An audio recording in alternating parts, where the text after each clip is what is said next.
প্ৰথমতে বেঙেনাটো অলপ ফ্ৰাই কৰি ল'ব লাগে। সানি থৈছোঁ। বেঙেনাটো ফ্ৰাই কৰি ল'লে তৰকাৰীটো অলপ টেষ্টি হয়। গতিকে আপোনালোকেও বেঙেনাটো ফ্ৰাই কৰি থৈ ল'ব। তাৰপিছত মছলাখিনি দিব। তেনেকৈ বনাওঁ আপোনালোকক দেখাই দিম।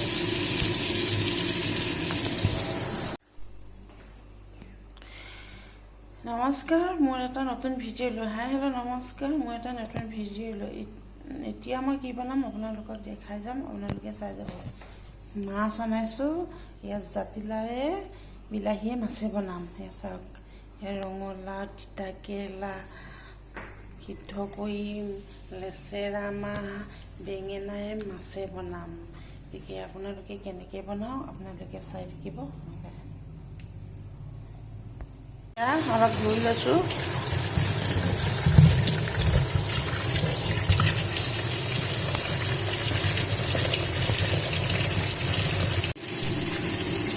মাছটো ভাজি আছোঁ। ভাজি হোৱাৰ পাছত জাতিলাও বিলাহীয়ে বনাম। মোৰ কাৰণে হাজবেণ্ডে আকৌ জাতিলাওৱে মাছে বিলাহীয়ে নাখায়। সেইকাৰণে বেঙেনাটো আপোনালোকে দেখিছে ভাজি লৈছোঁ। সেইটো দি অলপ চৰচৰি বনাম।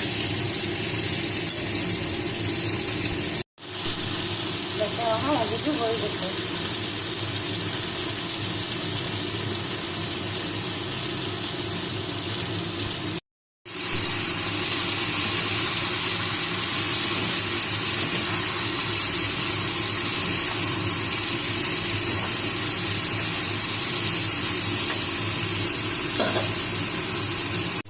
মাছটো ভজা হৈ গৈছে।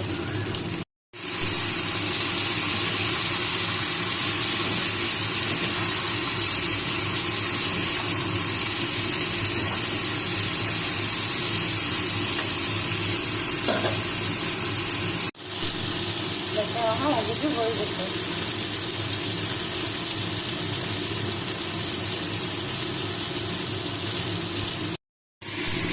এতিয়া আপোনালোকক দেখাম মাছৰ তেলটো কেনেকৈ বনায়। এই মাছৰ তেলটো তেলত দি লৈছোঁ। তাৰপিছত এয়া জলকীয়া, পিঁয়াজ পাতা, ধনিয়া পাতা, পিঁয়াজ, আলুখিনি অলপ নিমখ হালধি সানি ৰাখি থৈ দিছোঁ এঘণ্টামান। তাৰপিছত পানীটো পেলাই দিছোঁ।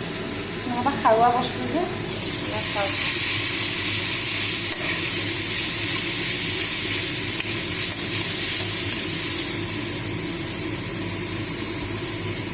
এইখিনি দি দিছোঁ।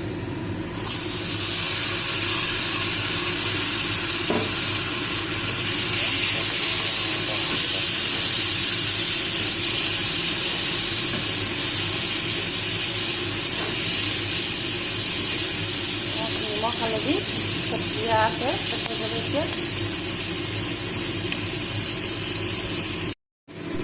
মাছৰ তেলটো হৈ গৈছে। চাওক, আপোনালোকে বেঙেনা দি খাইছে চাগৈ। বেঙেনা দি খাইছে, আলু দিটো খাই পোৱা নাই। আলু দিব, পিঁয়াজ দিব, দি পেলাই মাছৰ তেলটো বনাই খাই চাবচোন কেনেকুৱা লাগে। ভাল লাগিব।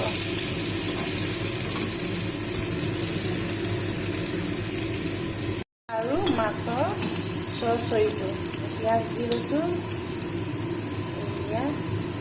জলকীয়া বাটা আৰু এয়া জিৰা। জলকীয়াখন আমি বেছি খাওঁ যিহেতুকে বেছিকৈ দিব লাগিব নহয়। এয়া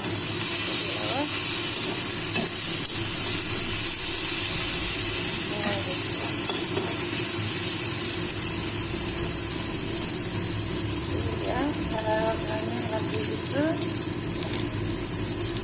তাৰপিছত হালধিটো অকণ দি দিছোঁ।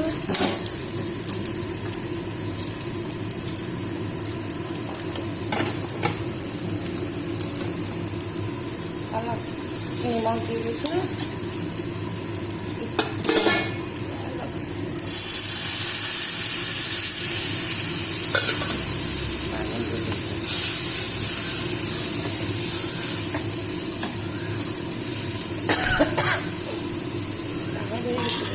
এতিয়া মাছ আৰু ভাজি থোৱা বেঙেনাটো দি দিছোঁ। তাৰপিছত অলপ ধনিয়া পাত দি দিম আৰু এয়া বেঙেনা আৰু মাছৰ চৰচৰিটো হৈ গৈছে। বনৰীয়া মাছ কাটি আনিছিলে 1 কেজি। এয়া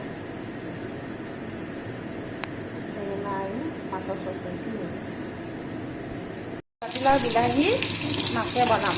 এতিয়া পাঁচফোৰণ আৰু এয়া পিঁয়াজটো দি লৈছোঁ। চব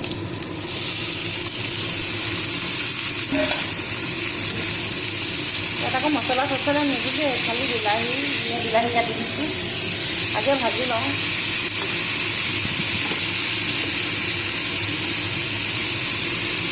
নিমখ দি দিছোঁ, লগতে হালধিটো দি দিছোঁ।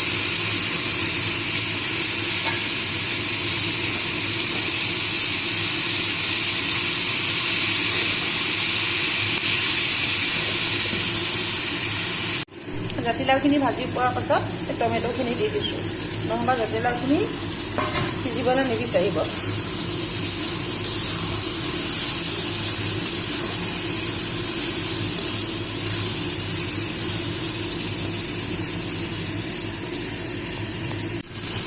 এতিয়া পানীটো দি দিছোঁ খোৱা পৰিমাণে। মাছে হৈ গৈছে।